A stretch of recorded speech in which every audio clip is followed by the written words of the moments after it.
Alright, today we're going to take a look at a couple microwaves. This Sharp versus Black & Decker model. Both countertop models. Don't forget to peel off the film, the protective cover on the microwaves when you get one.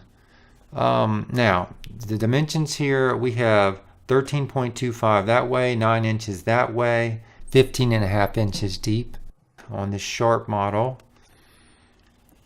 And notice this little nook back here. That's like a couple inches nook. I'm not really sure what that's for, because the food can only, whatever you put in there, a big turkey or whatever, it can only fit, you know, that nook. You really can't take advantage of it, is what I'm getting at. All right, this way we've got 20.5 inches by 14.5 inches by 12.5 inches tall. All right, the inside of the Black & Decker, we have 12.75 inches that way. Height is 8.5 inches. And the depth is 14 inches. Okay, on the outside, we have 20 inches by 12 inches high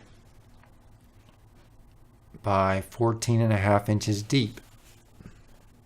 Now on the back of the Sharp, the cable is about little over 3 feet long. You'll notice that piece of metal protruding out there from the Sharp. That's that little nook.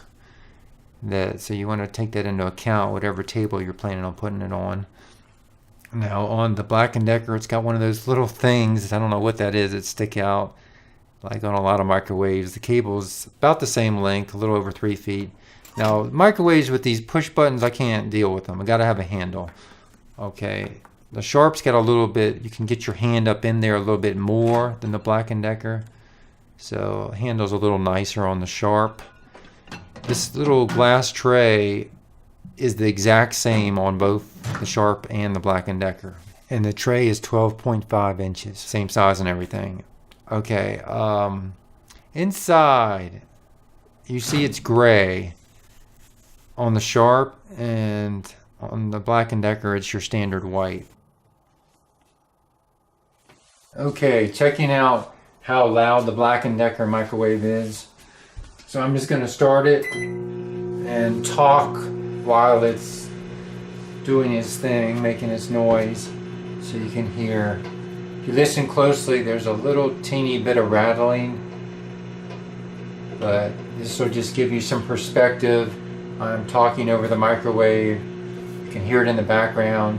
It's very quiet compared to my last one. I had an Emerson before this.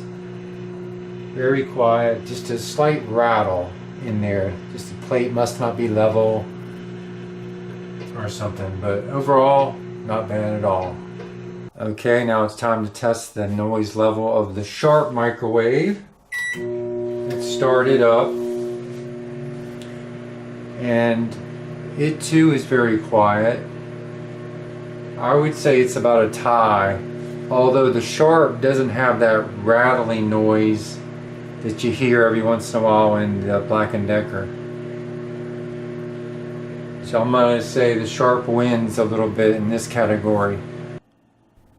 Alright, looking at the Sharp, at the display. Notice these little blinking icons. That might be annoying to you, it might not. I'm not used to that, but it has these little teeny icons. You can't even hardly make out what they are, but here's the instruction manual that shows you what they mean.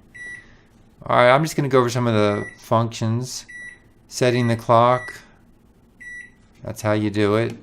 Express cook, you can just press numbers 1 through 6 for however many minutes you want to do. Now the standard time cook, you're going to hit the time cook and then punch in the numbers, hit start. Now time cook with a different power level. Just watch and see how I do that. There's 10 power levels. Hit start. Time defrost. Just punch in the time, start to do the defrost. Auto defrost, that's where you type in the poundage of whatever you're cooking, whatever meat or whatever, and hit start, and it'll adjust automatically by however much the poundage is. Multi-stage cooking, example 1. This is where you can enter 2 different combinations of things all at the same time, and it'll do it all at once. Like in this example, time cook, so I'm putting in 5 minutes, and then I'm going to change the power level to 5. Then I'm going to hit time cook again and do 2 minutes, and the power level here will press 8. When I hit start, it'll do all that together. Okay, like a program. Okay, popcorn, you can adjust it according to the size of the bag if you want to do it that way. Beverage, 1 cup, 2 cup, 3 cup, and it'll adjust the time appropriately. It's got an add 30 seconds feature.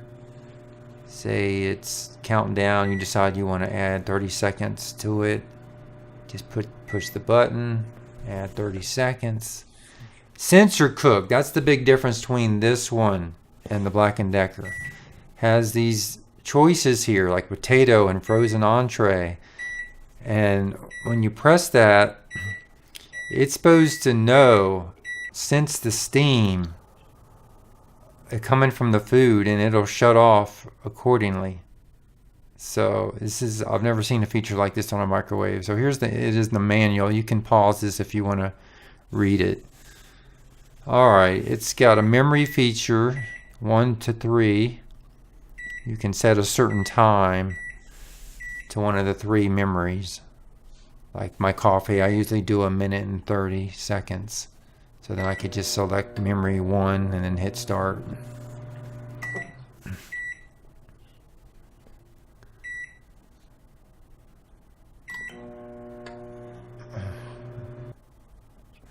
Got a kitchen timer, so you got something cooking in your main oven and you want to just use your microwave to time it.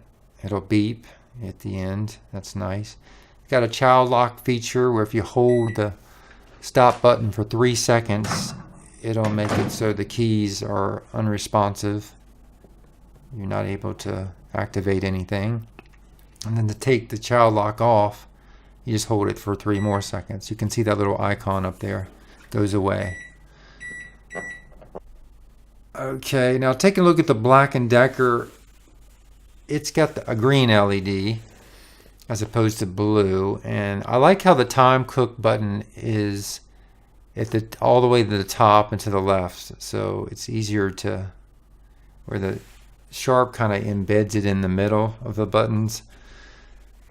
But the Black & Decker buttons aren't quite as sensitive as the sharps. You have to put a little more pressure into them to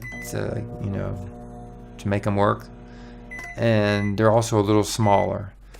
So there is that. It's not much of a difference, just a tiny little difference that I do notice. So I do prefer the buttons on the sharp a little bit better. But I'm not going to show you all the features because they're the exact same as the sharp, except for the one difference. It doesn't have the sensor cook feature of the sharp.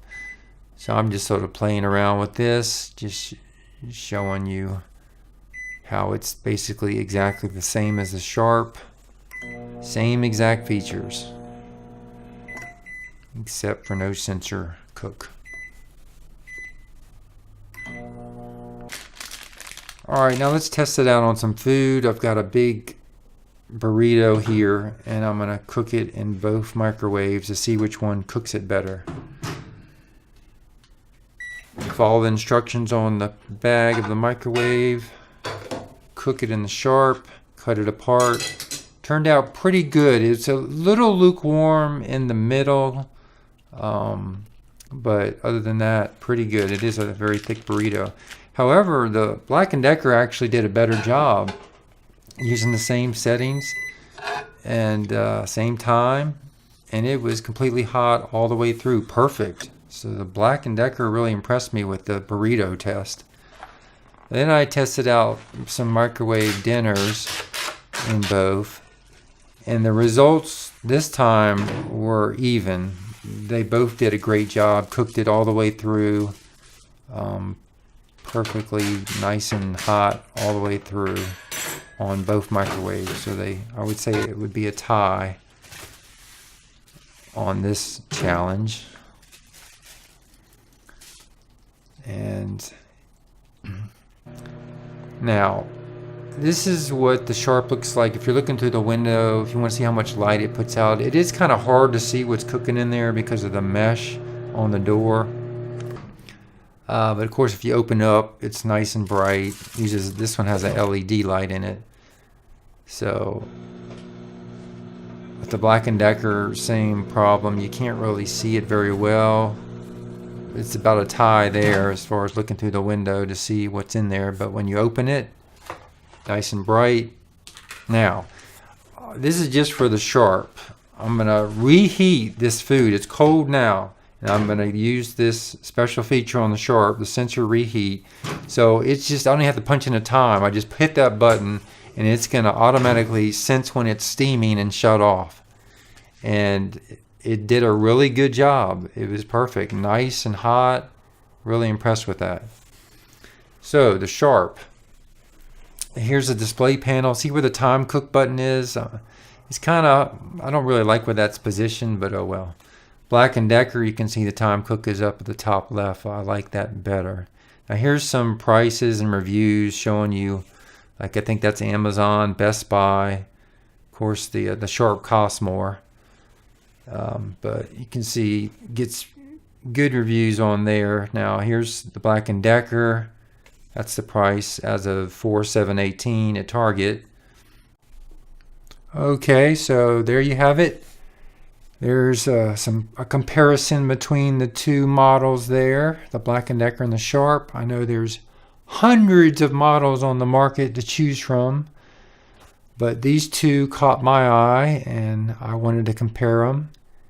And I would probably prefer the Sharp a little bit better, a little bit more myself, but that's just me. You can make your own decision whether you would like one of these two for yourself. And hopefully this video helped you out in some kind of way.